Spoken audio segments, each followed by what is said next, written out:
waxaan u sheegi lahaa hogaamiyayaasha cusub ee imaanayo haddii uu yahay madaxweynaha ama ra'iisul wasaaraha cusub ee dalka imaan doona waddan walba waxaa la maamulaa marka ay shacabkiisu leeyihiin xuquuq ama sharciyo kala saara ma aqaano dowladihii hore siday u maamuli jireen shacab aanan xuquuq lahayn ama aanan u degsanayn sharci kala reeba ayaga iyo dowladda dhexdeeda siyaasadeeda iyo maxaa la dhahaa ganacsatada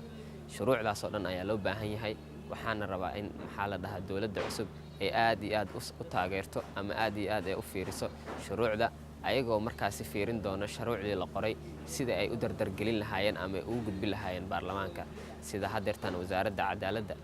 ay u soo diyaarisay ilaa iyo 100 shuruuc ay ku doonayso in ay ku gudbiso baarlamaanka